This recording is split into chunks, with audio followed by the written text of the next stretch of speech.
Welcome back. We're still in 16 days of activism for no violence against women and children. And tonight we're focusing on the role that the media plays in how we discuss the issue of gender-based violence in South Africa. Sisanda Nkoala from the Peninsula University of Technology recently wrote a research paper on the role that news broadcasts play when it comes to reporting on matters that involves the legal process in particular and what plays out in the courts. She joins us now by Zoom to talk more about this. Sisanda, very good evening to you. Thank you so much for your time. Let's begin with what it was that moved you to explore this as a research topic. Thank you very much, Thembekile. So the study is part of a broader PhD study that I'm doing, looking at news reports, language, particularly when it comes to crime and the justice system in the country.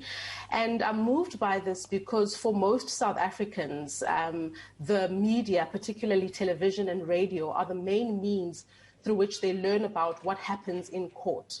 And so how we describe the processes, how we explain what justice means is important in creating a public sense of whether our justice system is and isn't working.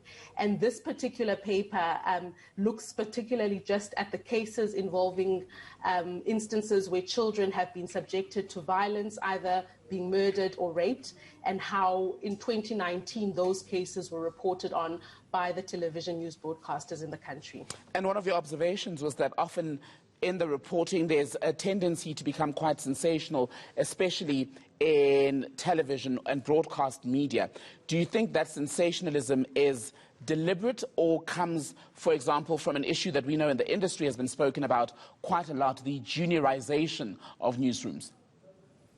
I think it's a combination of issues, Thembekile. I think it is in the training that journalists receive, and from the onset, students are taught that if it leads, it bleeds.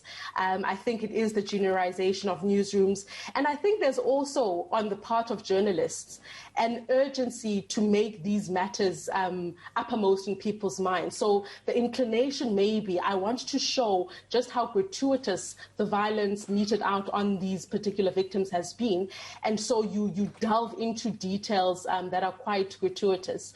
So I think it's a combination of those factors without really thinking about the trauma that that may cause, and bearing in mind the levels of violence that South Africa has, that if you are going to be describing how a victim was raped or how somebody was murdered, you are most likely speaking to an audience that has had a similar experience. And so that kind of description is not necessarily achieving what you may want, which is to raise awareness, which is to cause people to want to take action, but it could actually be re-traumatizing to the national psyche. You've also, if you will, called out, if we can phrase it that way, English broadcasts in particular as being particularly gratuitous and unnecessarily graphic in the description of the crimes. How much of a difference was there between those broadcasts and perhaps the other languages? So my study hasn't looked at other languages. I've specifically looked just at English broadcasters, and I think that would be an area of future study to consider how is it different, if at all, when maybe isiXhosa, Afrikaans or another language is used, and if even in those languages we focus on the same kinds of cases, because I suspect some of the cases that are a priority for English media may not be that much of a priority for other languages. So as an area of future study, that will be something I definitely look at. I want your take on something else, Sisanda, the parading by the media, especially during 16 days of activism, of men who have either been accused or admitted to abusing women, be it through assault, rape, or even murder in some cases. Should that be happening, and when it does, how should we be doing it?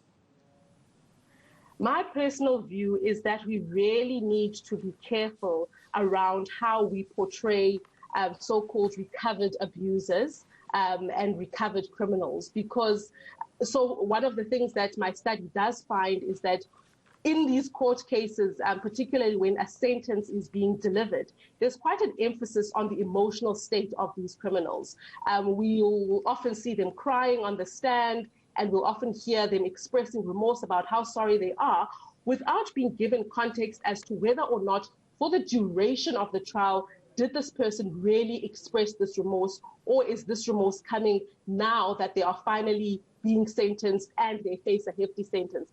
And I think it applies broader, even beyond just the court processes, to really consider, have these people who we say have recovered or have changed their ways really demonstrated that?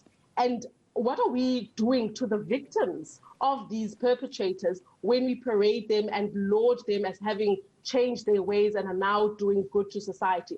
I think I would encourage us to even think of steering clear and rather bring to the fore the voice of people who have suffered violence, and leave perpetrators, if they're doing good work, good for them. Let them do it in the communities, in the background, not seeking media attention for it, and let victims speak and actually move the conversation in the direction that it should be going, instead of re-traumatizing the national psyche. Sisanda, so good to speak to you. That was Sisanda Nkoala from the Cape Peninsula University of Technology.